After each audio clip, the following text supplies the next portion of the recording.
दोस्तों नमस्कार, मैं ताराचंद सैनी एडवोकेट कानून से समाधान यूट्यूब चैनल पर आपका स्वागत करता हूं। दोस्तों आज हम जानेंगे कि वसीयत को चैलेंज करने के यानी कि निरस्त कराने के क्या क्या आधार हो सकते हैं।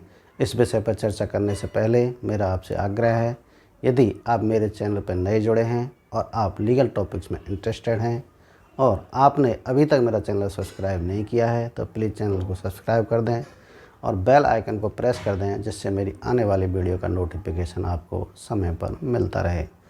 दोस्तों वसीयत अनरजिस्टर्ड और रजिस्टर्ड दो प्रकार से कराई जा सकती है। दोस्तों वसीयत को रजिस्टर्ड कराया जाना कानूनन आवश्यक नहीं है, लेकिन रजिस्टर्ड वसीयत की अनरजिस्टर्ड वसीयत की तुलना में विश्वसनीयता और प्रामाणिकता अधिक होती है। लेकिन वसीयत को रजिस्टर्ड कराने का मतलब यह नहीं है कि उस वसीयत को चैलेंज नहीं किया जा सकता है।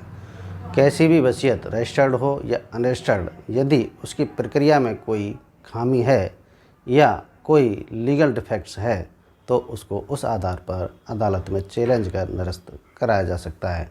तो दोस्तों वसीयत को चैलेंज करने के क्या क्या आधार हो सकते हैं, उनमें सबसे पहले तो ये देखा जाएगा कि जिस वक्त वह वसीयत एग्जीक्यूट हुई उस समय टेस्टिटर वसीयत कराने के लिए सक्षम था या नहीं, यानी कि वह अधिक वृद्धावस्था के कारण उसकी प्रकृति को समझने में अक्षम हो या अवयस्क हो या मानसिक रूप से इस प्रकार से बीमार हो कि वह वसीयत की जो प्रकृति है उसमें जो लिखा गया है उसको समझने में असमर्थ हो।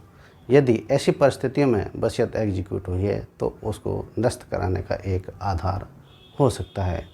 या वसीयत जिस संपत्ति की गई है उस संपत्ति को वसीयत करने का अधिकार वसीयतकर्ता को नहीं था।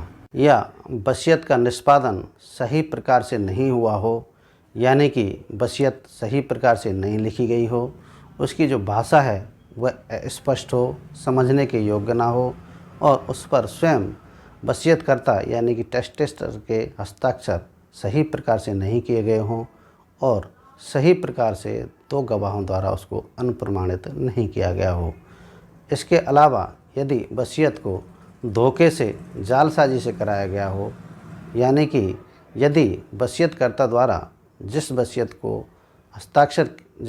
पर हस्ताक्षर किए गए हैं वह उसको ना तो पढ़ के बताई गई हो, ना उसकी प्रकृति समझाई गई हो और ना ही ऐसी वसीयत के संबंध में उसको पता हो, यानी कि जालसाजी से वह वसीयत कराई गई हो, तो यह भी एक वसीयत को चैलेंज करने का आधार हो सकता है।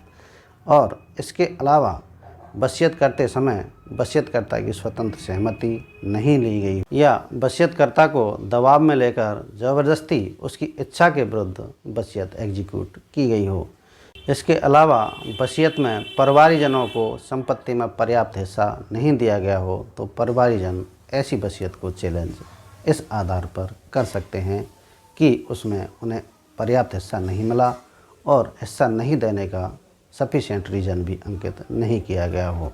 इसके अलावा वसीयत कराते वक्त बेनिफिशरी का यदि बहुत ज़्यादा हस्तक्षेप रहा हो, प्रभाव रहा हो, तो यह भी वसीयत को निरस्त कराने का एक आधार हो सकता है। और मुस्लिम पर्सनल लॉ के अनुसार कोई व्यक्ति अपने 1/3 भाग से अधिक वसीयत नहीं कर सकता है। यदि वह ऐसी वसीयत करता है तो अन्य वारिसानों की सहमति लिया जाना आवश्यक होता है। यदि मुस्लिम व्यक्ति द्वारा अपने 1/3 पार्ट से अधिक वसीयत की गई हो और अन्य वारिसान की सहमति नहीं ली गई हो तो यह भी एक वसीयत को निरस्त कराने का आधार हो सकता है। तो दोस्तों ऐसे ये कुछ आधार हैं जिनके आधार पर हम वसीयत को न्यायालय में चैलेंज कर निरस्त करा सकते हैं। तो दोस्तों वसीयत के संबंध में पूर्व में मेरे द्वारा कई वीडियो बनाकर अपलोड की हुई हैं। यदि आप उनको देखना चाहें तो मैं उनका लिंक डिस्क्रिप्शन बॉक्स में डाल दूंगा। यदि आप उनको देखना चाहें तो देख सकते हैं। तो दोस्तों यह जानकारी आपके लिए उपयोगी साबित होगी। यदि मेरा वीडियो अच्छा लगा हो तो प्लीज़ लाइक करें, शेयर करें। धन्यवाद।